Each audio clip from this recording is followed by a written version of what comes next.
Olá pessoal, tudo bom? Que bom que vocês fazem perguntas de vídeos mais antigos do canal, que a gente pode ter seus comentários e dar uma atualizada aí nas coisas.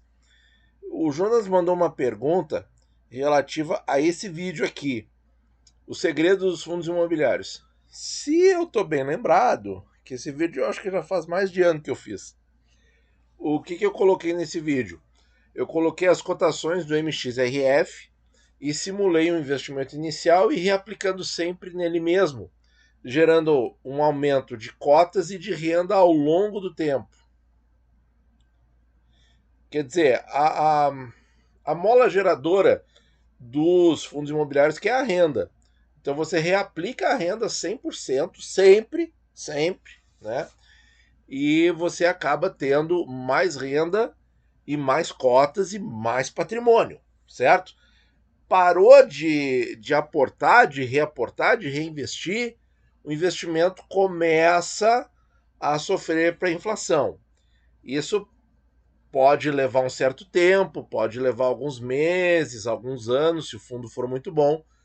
Mas como a inflação no Brasil é muito alta, o risco da inflação comprometer o teu investimento ao não reinvestir é grande, né? Então ele coloca aqui uma dúvida. Quando o cálculo comparativo de retorno com o IPCA com juros fica negativo, pode-se dizer que o retorno desse fundo está péssimo, não valendo a pena nesse período? Seria isso? Bom, o vídeo não trata exatamente disso. O vídeo trata de reinvestir. Quanto mais reinvestir, melhor. Mas essa frase aqui, na verdade, eu digo que não é isso. Por exemplo, você tem um determinado comparativo, uma janela de tempo em que o Tesouro IPCA com juros ganha do fundo imobiliário. Claro que o Tesouro IPCA com juros é mais seguro, porque é o risco soberano. Ele não tem o risco do mercado imobiliário junto, que o fundo imobiliário tem. Então, ele é mais seguro. Se em determinada janela ele ganhou de determinado fundo imobiliário, só quer dizer exatamente isso, que naquela janela ele ganhou, certo? Mas a gente continua com a incerteza com relação ao futuro, porque como os FIIs são renda variável, eles podem tanto ganhar, recuperar e ganhar muito mais, como pode perder muito mais também e continuar perdendo, né? Por que eu queria falar uma palavrinha sobre FIIs com vocês e não estava arrumando uma boa colocação, uma boa pergunta, e a pergunta do Jonas veio muito a calhar? Porque é o seguinte, pessoal, nesse momento duro que a gente está vivendo de mercado, com os FIIs aí, muitos deles com descontos e tal, me lembra uma frase do Warren Buffett.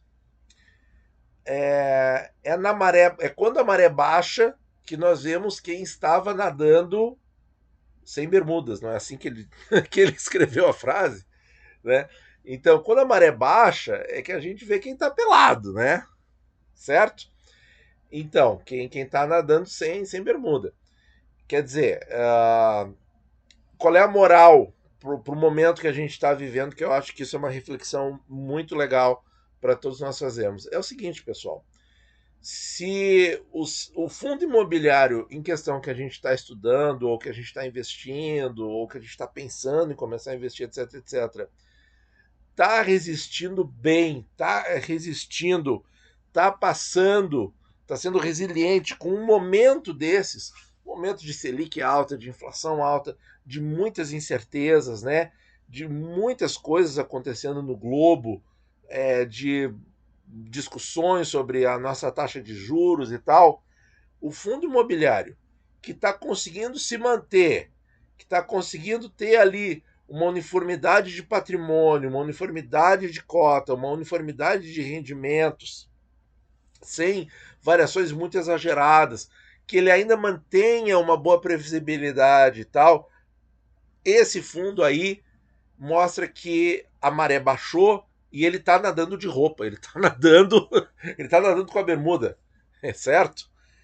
Ao passo que os outros casos aí que a gente nem precisa comentar, que todo mundo sabe, a maré baixou, quer dizer, o mercado azedou, eles estavam, na verdade, era sem vestimenta e E aí ficou chato, né? Porque aí o que aconteceu? As cotas desabaram. Fica o risco, né? Será que recupera? Será que não recupera? Né? Essa é uma questão também importante. Então, trazendo de volta para a pergunta, olha só, pode-se dizer que o retorno desse FII está péssimo, não valendo a pena nesse período? O... Na verdade, a gente tem que ver para o futuro, né? E se o fundo for bom, for resiliente, for resistente, tiver ativos bons, boa gestão, etc, etc, etc, ou seja, ele está nadando de bermuda, né, porque a maré baixou, se ele for resiliente e bom, ele vai passar por esse momento difícil sem te causar tanto problema, e agora que ele está, por exemplo, perdendo para um tesouro IPCA qualquer, seria, na verdade, um momento bom de entrar. Mas aí o que determina? É o ativo ser bom, é o ativo ser bem gerido, é o ativo ser resiliente, é o ativo demonstrar resistência com tudo de ruim que está acontecendo na economia brasileira e mundial, tá? Então, esse é o dado. Mas assim como, por exemplo, se você pegar um fundo que está com retorno, né, ruim nas cotas, e retorno ruim na renda, só que ele está com ativos ruins dentro, está com uma gestão que, sei lá, não tem uma boa comunicação, por exemplo, e tem outros problemas, tem ativos dando problema, não pagando, etc, etc, etc. Bom, aí sim ele tem indícios de que ele está perdendo essa guerra para o Tesouro IPCA, porque ele é um ativo que está ruim, que não tá sendo resiliente. Porque pensa bem, pessoal, quando o mercado está em alta, quando está tudo alto, o juro está baixo, a economia está bombando, está tudo tranquilo, a maré está alta, a gente não consegue ver quem está nadando de bermuda ou não. Então veja como esse conceito do Buffett é muito importante. Então, quer dizer, na época de juros baixos no Brasil, se você pegar ali 2019, por exemplo, que foi o boom dos fundos imobiliários, você tinha esses fundos que estão sofrendo demais hoje, sendo negociados com PVP de 1,5, preço sobre valor patrimonial 1,5 vezes. E agora, quer dizer, eles não só perderam essa gordura de meia vez acima, uma margem, né? Perderam tudo isso e perderam mais a metade ou mais ainda, né? Então, quer dizer, quando a maré está alta e o mercado está bom, a gente não tem essa visibilidade. Eu diria, pessoal, que em 2019, do boom dos fundos imobiliários, em que inclusive poderia haver muitos FIIs ganhando de vários títulos do Tesouro, o que a gente tinha naquela época? A gente não tinha visibilidade de quem é bom e de quem não é bom. E hoje a gente tem essa visibilidade. Quem é bom e quem não é bom, certo? Porque tem ativo aí que não está se segurando nas pernas, enquanto que tem ativo que está indo bem, que a maré baixou, mas ele está fazendo o tema de casa, está fazendo o dever certinho, está resistindo, está sendo resiliente. E é para esses ativos que a gente tem que voltar os olhos agora.